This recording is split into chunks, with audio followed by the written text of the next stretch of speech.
Welcome back to Outpost of Heaven. Thank you so much for being here. Today we're really excited to show you the farm. This is like a Meet the Farm episode. We have a little tiny little starter farm here in Southern Louisiana.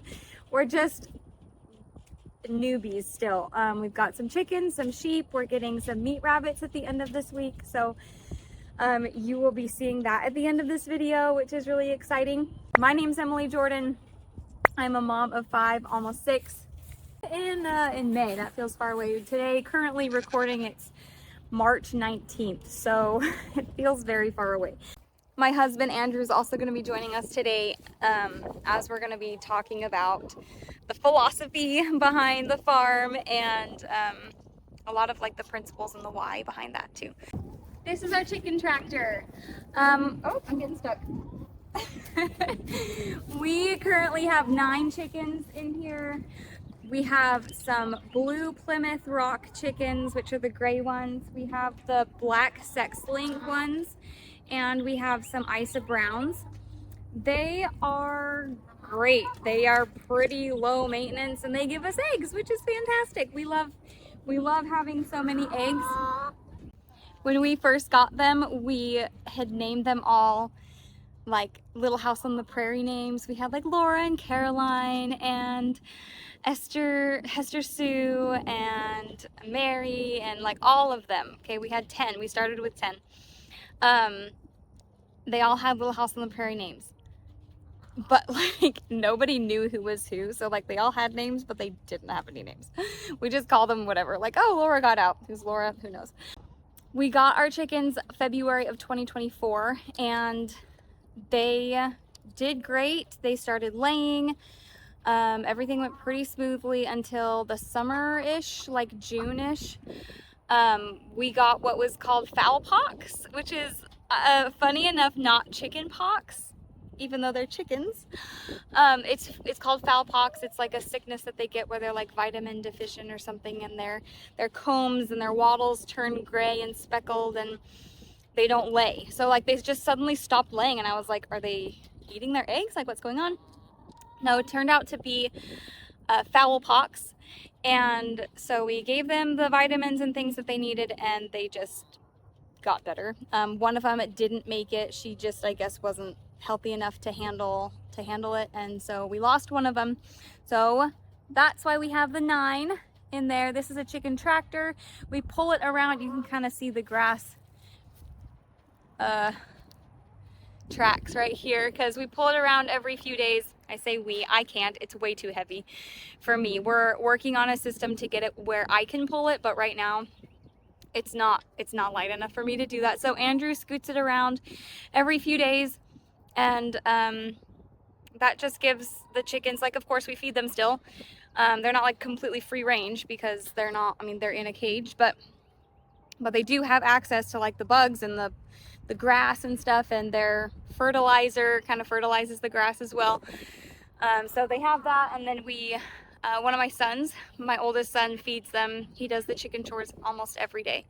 That's kind of his thing. So, and then my 4th, he is the egg guy. He collects the eggs, and he loves to do it. So he loves to run out here in his boots and come back and tell me how many eggs we got that day, and it's just a cute thing.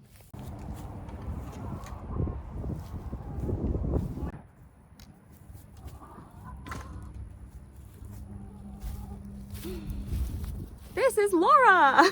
Just kidding. We don't know who this is. But yeah, they're pretty like easy. They're pretty easy. The black ones tend to be a little bit more feisty. The red ones are the escape artists. Like, they like to leave. They will, as soon as you open the egg hutch thing, like, they will jump out. I don't know why, but these red ones just like to leave. But once you can catch them, there's like nothing more humiliating than chasing a chicken. It's just embarrassing.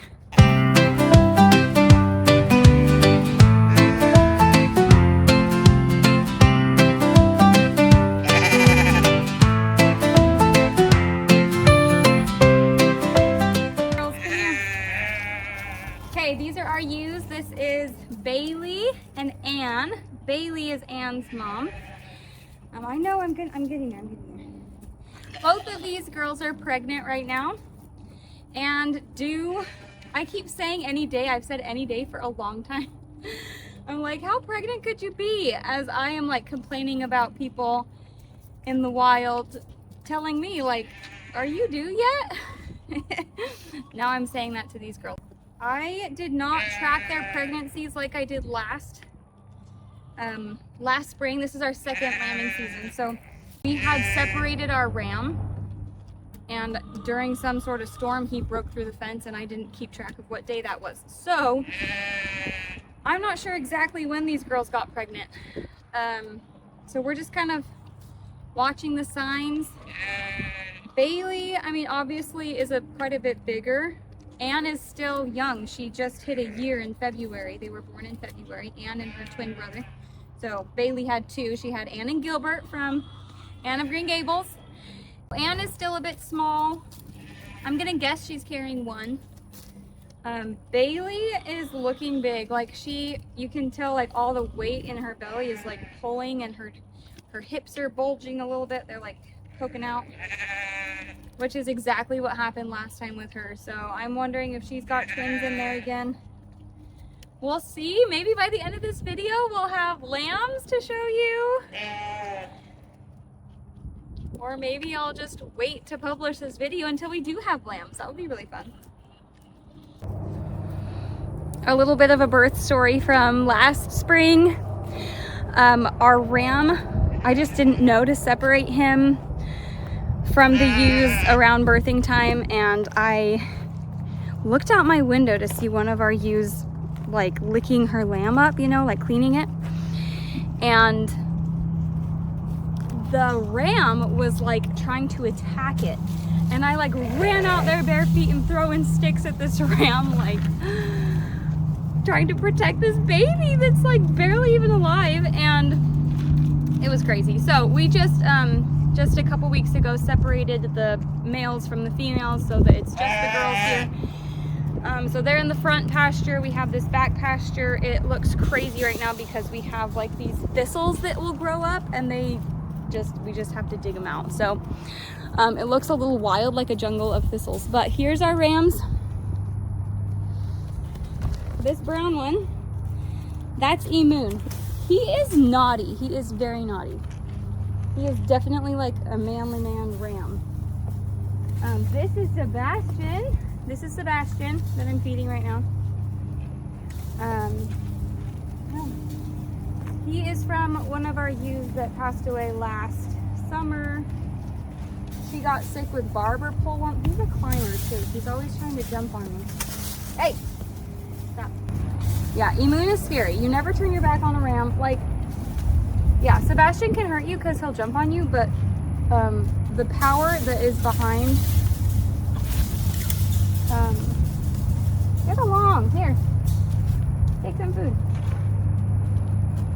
The power behind a ram's like head ram is like crazy strong. I am always like terrified. The one I'm feeding now is Gilbert. He is my sweetie pie. Sebastian, as cute as he is, we are butchering him in the next couple of weeks. So it's just part of the farm life experience that I like am still cringy about. It's only been a couple of years. We did butcher one a few months after we moved here. The house came with the sheep. We had 3 sheep. And there were 2 girls. Bailey was one of them. Lammy Pie was another. She was the one that died over the summer.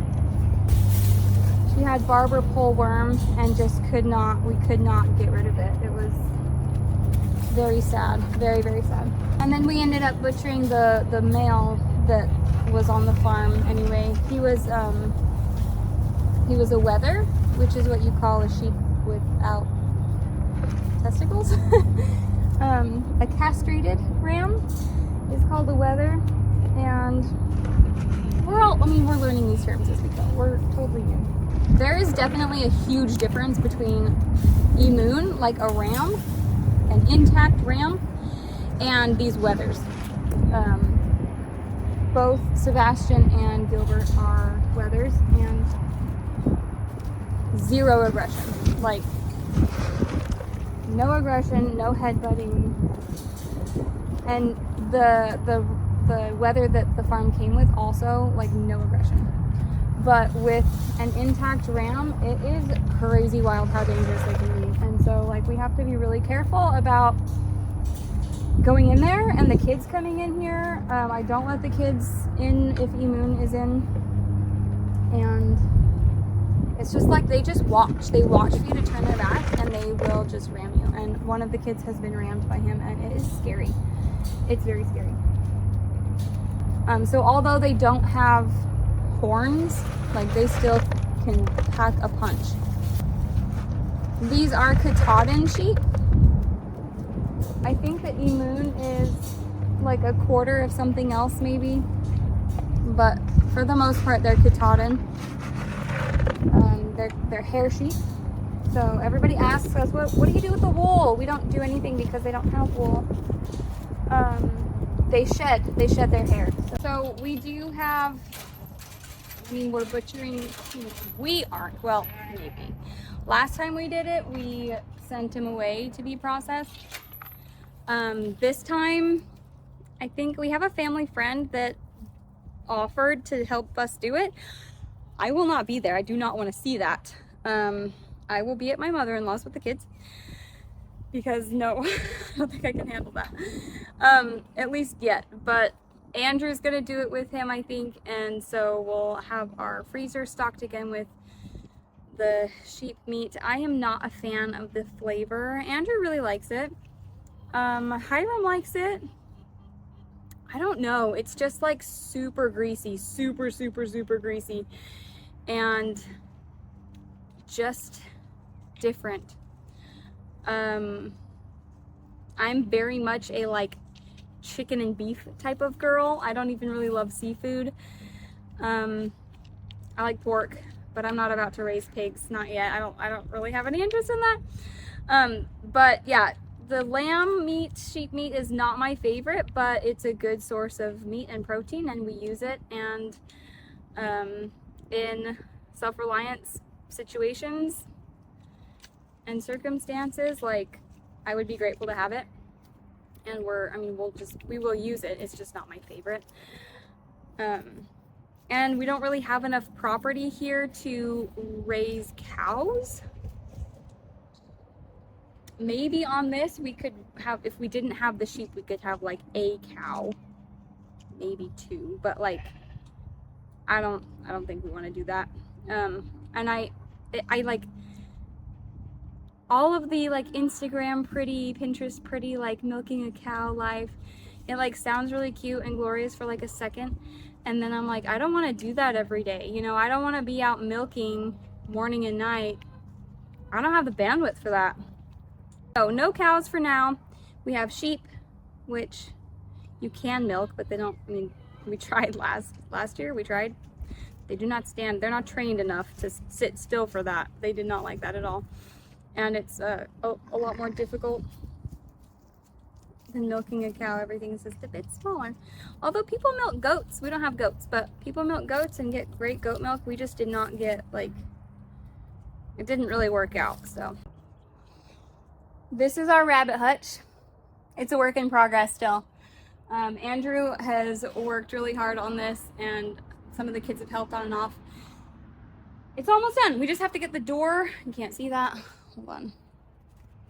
This door thing is going to be like the roof, so that so there would be like a wood roof with that thing on top and a latch, and then we'll just open it from the top. The plan is to start with one male and one female and start breeding them. Again with the butchering. I can't. I don't want to. But such is the circle of life, right? Welcome to the garden.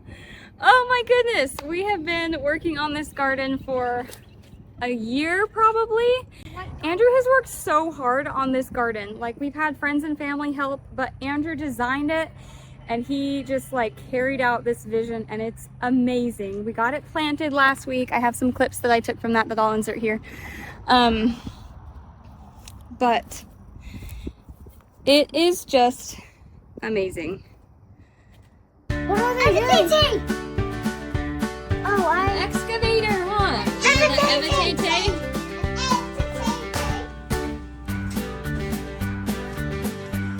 Okay, I got it. Today we're at the nursery picking out plants for the garden, picking out our seeds and our transplants, getting fertilizer, all the things. Say hi, Peter.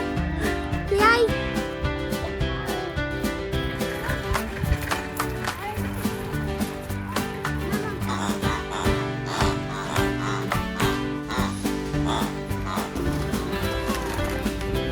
Strong girl.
So we've really been wanting to do a garden for a while. In our old house in our neighborhood, we did a garden just out of these barrel pot things, and we loved it. We got a lot of green beans. The green beans do really well here.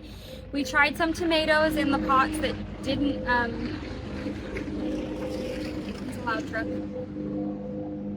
They didn't do so well, but we're really excited to try again. The purpose of this garden is to do salsa and spaghetti sauce like crazy. So we have, we do have the green beans.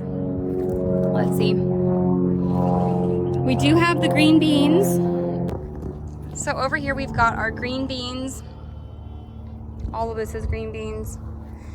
We have snap peas, sugar peas. Over here we have some cucumbers that are still babies. They're coming up. Right here will all be potatoes. Potatoes on this side, sweet potatoes on that side. It's too early to plant sweet potatoes here yet. But we just planted our potatoes, so hopefully those do well. Down here, this entire side right here, all the way down to that side, that's all tomatoes. Various types of tomatoes. We just kind of wanted to experiment, see what did the best here so we can do better next year. These things are beautiful. These are actually passion fruits, and apparently they're super aggressive, so they're going to hopefully grow up. We have one right here and one right here. Hopefully cover this entire thing so that it's just this beautiful sanctuary. Down here we have our jalapenos and our bell peppers. All of this is bell pepper and jalapeno.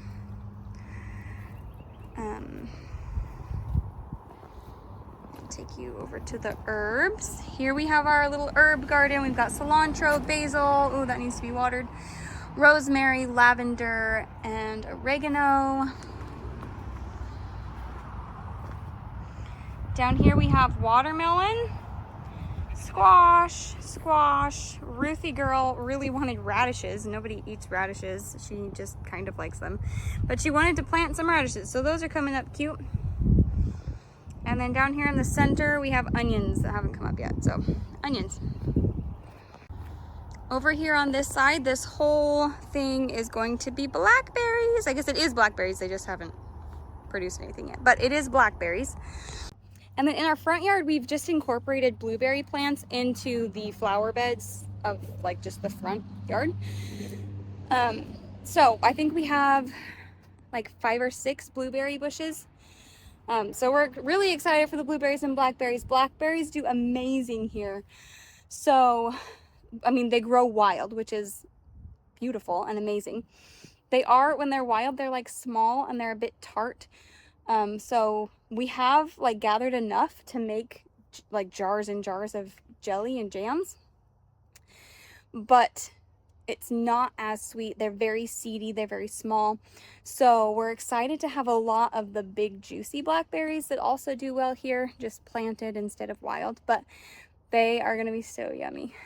Guys, what do we have back here? Be very, very careful. What do we have?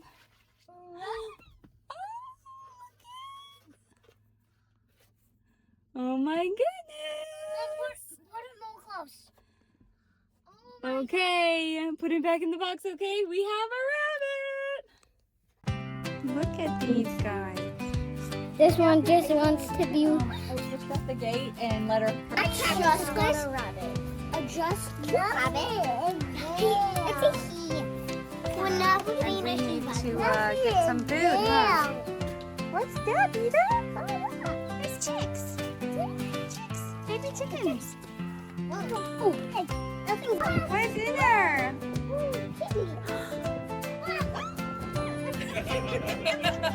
Piggy's in there, huh?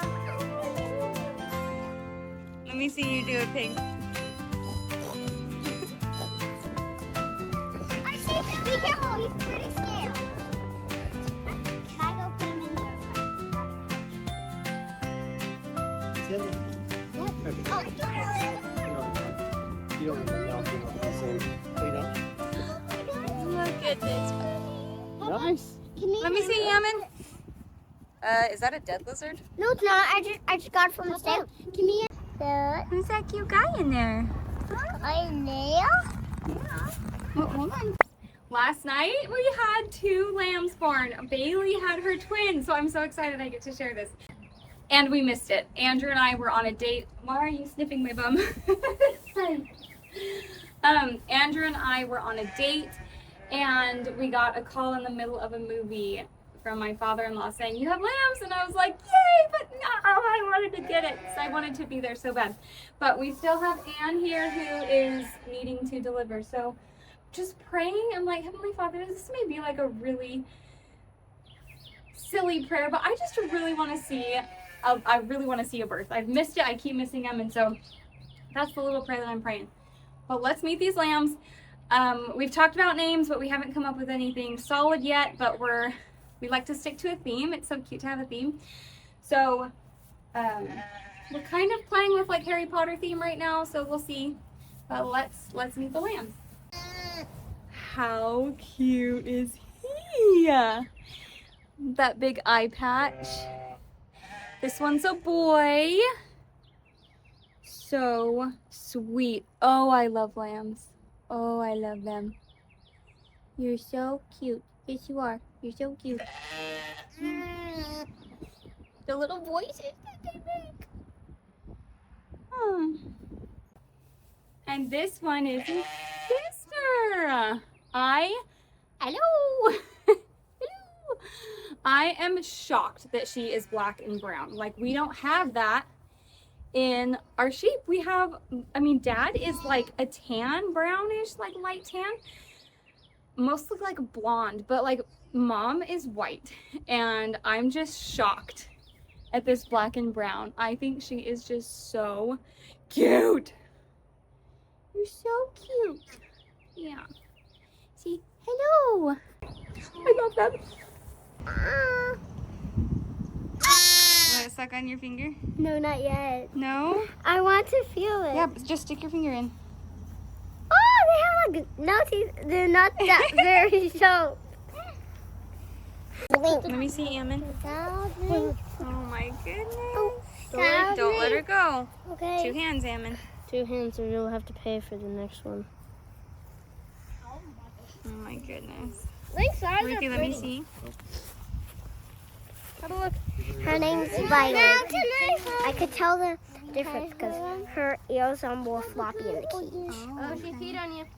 Anne had her babies. They are, at this point, they're a week old. And we have names, and they are just, oh my gosh, so tiny. So let me tell you the little story. This? Are we kidding? She looks like a little deer. Okay, so we have 2. Okay. This is Harry, and this is Hermione. So we have Ron and Ginny, the other twins, and then we have Harry and Hermione. These twins right here. Anne had twins. Can you even believe it? Anne had twins. I was totally shocked, and I missed it, but I just barely missed it. So it wasn't. I don't know. It was still so special.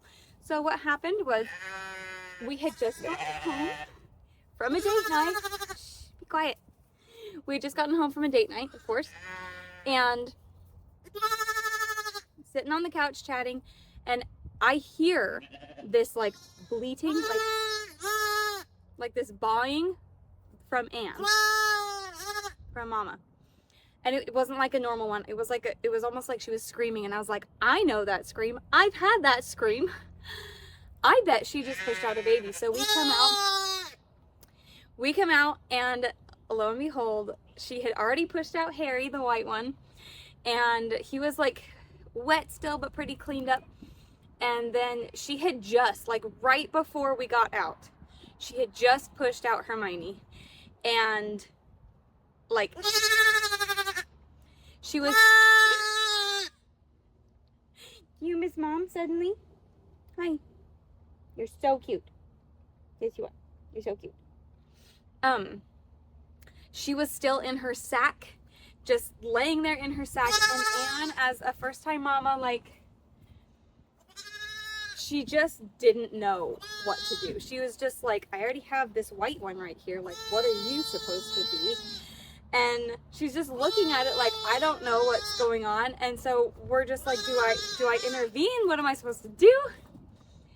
And so I just like start like making sure that she's alive and stuff, and like kind of patting around, and then nothing's happening. And so I just start like peeling the sack off. Super gooey, super yucky, but like also so special. Like it was so special. And so yeah, I was just like peeling off all of the gunk and trying to clean her up a bit, trying to get her moving. She was just so tiny. So tiny. I was just shocked at how tiny these two were, but especially Hermione. She was so just fragile and frail, and she wasn't really attempting to move or to get up or anything, and so I was just a little bit worried that night. So we let them be with Mom. We put them in the lambing jug, let them be together, and then we came out about an hour later, and they were nursing. They were fine. And they made it through the night. So yeah, they are just the most precious things, and I am just in love with them.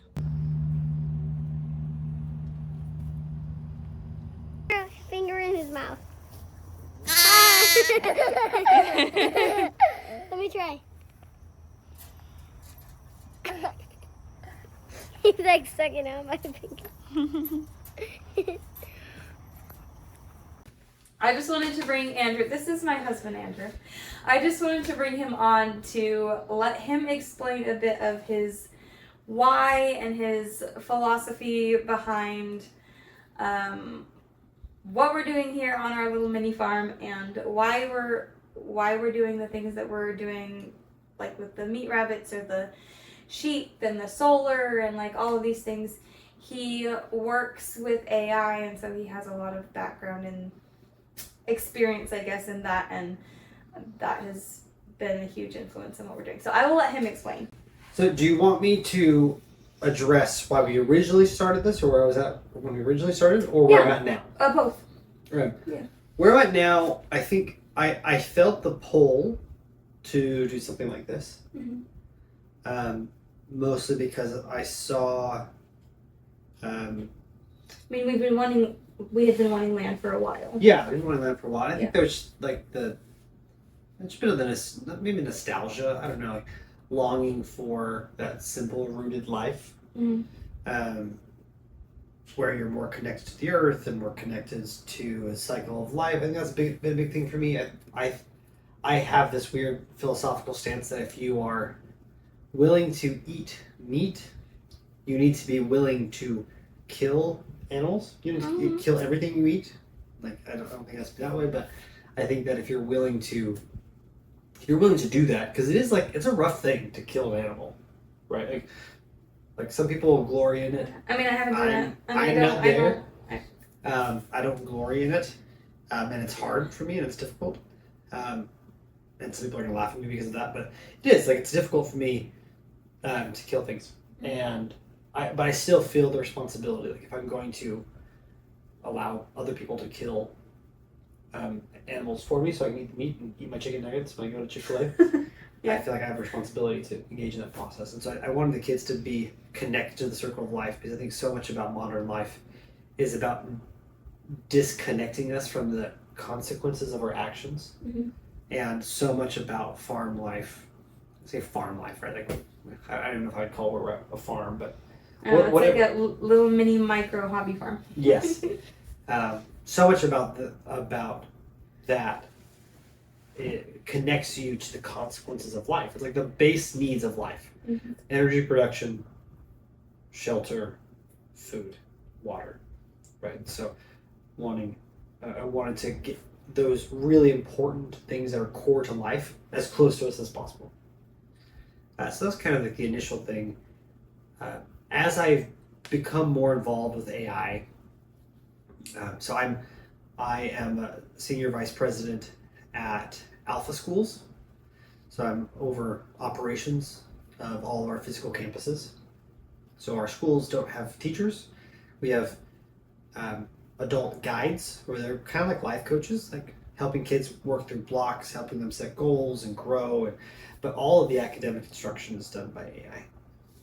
And I'm pretty exposed to like the impact of AI on education, both good and bad, like things that it can do really, really well, which is what we're trying to do in our company.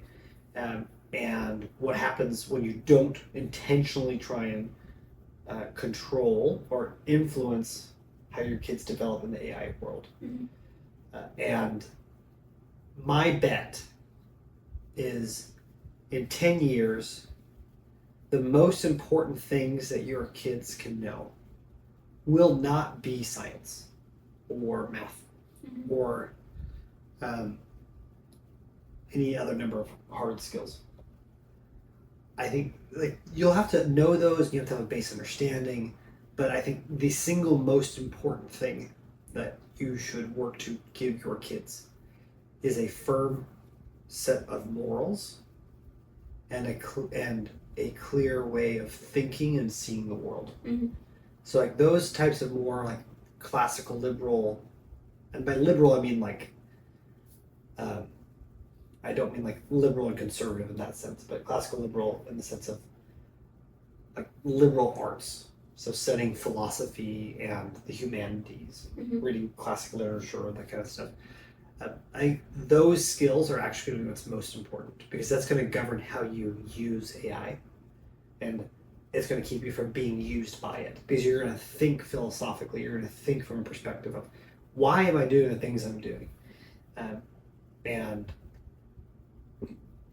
setting ourselves up in the way that we are, homeschooling our kids the way we are, and having a farm, to me is the ideal laboratory for developing the approach to life and the approach to thinking that I want our kids to have. Yeah. I also really like how it's like helping us to teach them how to work and to take care of things and to like to help them remember to get dirty and to be in nature and to realize that things need to be fed and things need to be cleaned and taken care of. And it's really good for me too. Like, for sure, me too. Like I had a moment. I told you this the other day. I was listening to this book, which is terrifying, but it's dealing with the very real possibility of misaligned AI. Yeah. Right. The book's called. I'm going to misquote it, or I'm going to mistitle it, but it's something like, "If anyone builds it, everyone dies." So I'm dealing with these like existential crisis, and I'm thinking about this because I'm in this world, right? Like my team, we spend hours a day just in it, learning, growing, building things, coding things, developing new systems, and automating tons of work. Like we're there all the time, and I was listening to this book and thinking really critically about this as I was building a rabbit hutch. Right. And there's just something really grounding for me to be thinking about those types of things, like while I'm engaged in food production. It reminds, like, it's very, I don't. It does something for my soul that is very cathartic. Like if you're just in that AI world, just in like the white collar, like in the working world, it's, I think you're much less connected to reality. Yeah. So what has been your favorite farm project so far? My favorite, the project I've been most happy with the outcome, or the project that I most enjoyed doing? Both. Okay. I think I know, so let's see. Oh gosh, I don't know. The outcome I'm most happy with is the garden. I think that was just really. It's so pretty. It's a pretty space. I like building spaces. You did such a good job on that. It was amazing. I like building spaces. I really like just saying, oh, what if I did this, or what if I added this, or what if I just upgraded this way, and I'm thinking all the ways I can just level it up. So I think that was You're really good at leveling things up. Thank you. And I used AI a ton with that, by the way, like to get measurements and figure out like how I was going to do the watering system and whatnot. He built an app for our garden. I did. Like a whole app just for the Jordan family garden. Yes. It's pretty awesome. Pretty awesome. It's pretty awesome. And then my AI, so I have an AI assistant that I chat with in Telegram, and it was like, it runs the app, and so if I need to ask questions, like when I was at the store buying the plants, like, hey, here's a picture of the plants, which ones would fit with our planting scheme, and it said, oh, use these 2 and use these 3 over here, like these are going to do really well in this area, and it was based off of the LSU Ag Center planting guide, so it was like hyper localized. Yeah. So it was really awesome.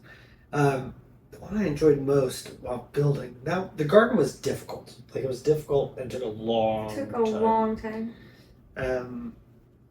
Recently, probably the rabbit hutch. I did really enjoy that. That was a fun one to build. Was it? Yeah. And that was like a quick thing. You whipped that out pretty quickly. Yeah, I just had like some extra wood from the garden project. Yeah. And it looks nice. Yeah, it was fun. Good job. You did great. The one I probably enjoy the most, the long term, I love raising things. I've loved the whole lambing, the lamb watch and waiting for them to be born, and then like having lambs is so great. And it's very unifying. Like super close with you when we have to like run out at midnight to clean off the lambs, and after like a really long week, but it's like really unifying, and it's so rooted, and it's very like humbling in a really good way, right?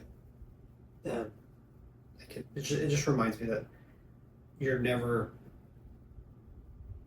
the simple, even dirty joys of life are the sweetest. Yeah, I love that. Was there anything else that you want to add? There's just a magic that comes with growing things. And I would say a certain awe for Heavenly Father's creations. That President Nelson, he taught this with regards to the heart, where he knew that there were certain rules that governed the natural order and governed the body. Like you do this and then this happens. Right? So you could, if you figure out the rules, you could trust them that it's always going to work. Yeah. And seeing that natural force that Heavenly Father has imbued life with is just, it's super magical. I don't know how to describe it. Like like when you plant seeds and you see the seedlings start to grow, Yeah. right? Or I had Or the lambs being born, and you're like, oh my gosh, like this is so divine and just straight from heaven. It's Yeah, so or like cool. every morning going out, like I feed the chickens, I give them water, I move their tractor, and there's eggs. There are eggs every morning, right? Yep. Or the trees, like our fruit trees, which I love, are getting it's like a little thin, and we finally figured out how to do fertilizer well again with AI with our garden app, and the fruit trees are thriving this year, which is really fun. And so just like seeing action, consequence, right? Like literally doing what Alma was suggesting in the book of Alma, and planting a seed. In this case, it's a literal seed, and seeing the effects. I think there's just something truly magical about that, and especially because it's not a quick thing; it takes time. Yeah. Right. And so I feel like it gets your spirit into a better space where you're in a better groove where you're not just expecting immediate returns. And in this like life of like high speed, high demand, immediate gratification, like we have to slow down, and like gardening and growing things and animals, like it makes you slow down. That's the only way to do it is slow. Yeah. Anyway. Okay, well thank you for coming on. You're welcome. She specifically did not want me to be a part of her YouTube channel. What? You told me you didn't want me to be on your channel, so I'm excited to make guest appearances. You can be guest appearance. Yes. Thank you. Love you. Thank you so much for joining us as we toured the farm together. Hopefully it just gave you a little peek into what we're trying to do, what we're experimenting with, what this next year of farm and garden has in store. Hopefully it works out well, and I mean, hoping and praying that we'll get some lambs, some good meat from them, some amazing produce from the garden, and that we'll figure out this meat rabbit thing. I loved showing you around our mini farm. It has been just a little dream that I didn't ever dream as a kid or a teenager or even in college. Like I never would have thought that this would be our life. But as we were in a neighborhood, we just were like itching to get out of it. And this opportunity to buy this house and property just kind of was sent by God, and it just worked out so smoothly. It was just a little miracle and tender mercy from God for us. And so we're just so incredibly grateful, so happy to be away from HOAs. You can still hear the cars. We do live off of like a busy like highway, but it's really nice to have some property, a place where the kids can really run around and explore and take stewardship over farm animals and plants. And it's a really good learning and growing opportunity, and a really great opportunity to get grounded when there's so much in the world right now that's like not real. With AI, you can create anything, you can fabricate any picture or video or anything, and it's just, how do we know what's real and what's not anymore? We have to rely on the Spirit. I think it's gonna be so awesome for the kids to grow up here and to really get the experiences of what is real. Where does the food come from? How do you grow a plant? What does it mean to get my hands dirty? Just like a bunch of the real, raw, grounded things of life when there's so much technology and AI influence in the world right now. Join me next week as I dive into a little bit of the feelings and things, probably more of a talking head of when homemaking and motherhood just seems really heavy and hard. Some encouragement in those moments, because I know that it does get hard and it does feel heavy, and sometimes you do feel like you are surrounded by all these great kids, and it can also be a little lonely and draining and exhausting. So it'll just be like a little chit chat of those moments and some encouragement when you are feeling like that, because those feelings, they do come and go. and there are things that you can do to help in those seasons. So thank you, friends. Bye.